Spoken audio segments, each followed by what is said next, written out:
Welcome to AKM channel అండి. AKM kitchen. ఈరోజు నేను మీకు కరివేపాకు పొడి, కారం పొడి ఎలా చేయడం చూపిపోతాను. నేను కరివేపాకు కారానికి కావాల్సిన పదార్థాలు ఏంటని చూపిస్తాను. ఇక్కడ నేను ఒక 2 పిటికల అంతా కరివేపాకుని ఆల్రెడీ నేను దీన్ని వాష్ చేసి దీన్ని ఎండబెట్టి పెట్టుకున్నాను. ఎండ కాదంటే బయట ఎండ కాదు, నేను ఇక్కడ ఫ్యాన్ కింద మంచిగా ఆరబెట్టి పెట్టుకున్నాను దీన్ని నేను. మీరు పచ్చిది వాడుకుంటే ప్రాబ్లం లేదు. ఇక్కడ ఒక 10-12 ఎండుమిర్చి నేను మంచిగా తీసుకున్న, కారం ఎక్కువ ఉండేదాన్ని.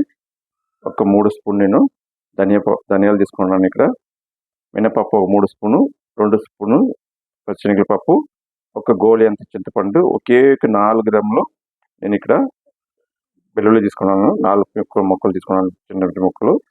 ఇక్కడ పావు స్పూన్ అంతా ఇంగువ, పావు స్పూన్ పసుపు, పావు స్పూన్ హాఫ్ స్పూన్ అంతా జీలకర్ర తీసుకుని రండి ఎలా చేయడం చూపిస్తాను.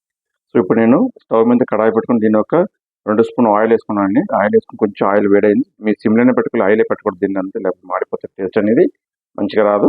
సో సిమ్లోనే పెట్టుకోవాలి. ఇప్పుడు నేను దీనికి పచ్చిశనగపప్పు యాడ్ చేసుకుంటాను. శనగపప్పు యాడ్ చేసుకుంటాను. ఇప్పుడు శనగపప్పు కొంచెం దూరగా వేగిన తర్వాత మినపప్పు యాడ్ చేస్తాం.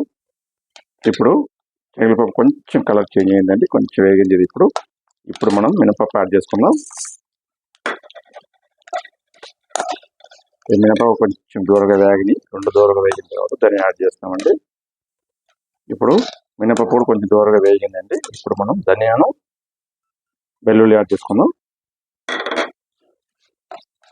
ఇప్పుడు మంచిగా మీకు ఒక 2 నిమిషాలు వేగని, కొంచెం టైం పడుతుంది పర్వాలేదు. కొంచెం మీకు ఇలా దూరగా సిమ్లో పెట్టి వేయించుకుంటేనే బాగుంటుంది, మాడిపోకుండా. దాని ఫ్లేవర్ అనేది అలాగే ఉంటుందండి. లేదంటే హై ఫ్లేమ్లో పెట్టారంటే దాని ఫ్లేవర్ అనేది మాడిపోతే ఫ్లేవర్ వెళ్ళిపోతుంది.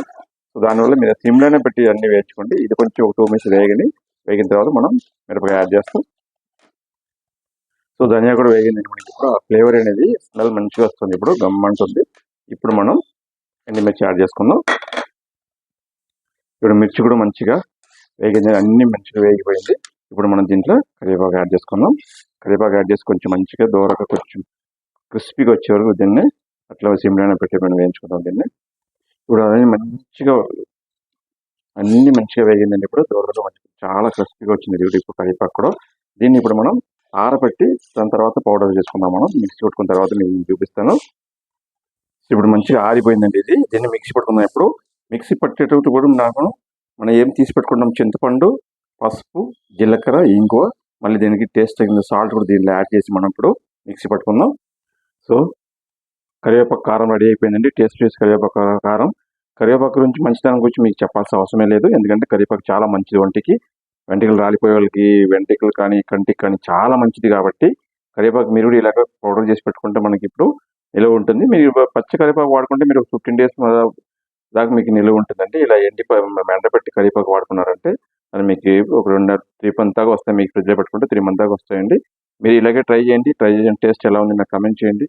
మా ఛానల్ సబ్స్క్రైబ్ చేయండి, లైక్ చేయండి, షేర్ చేయండి. బై.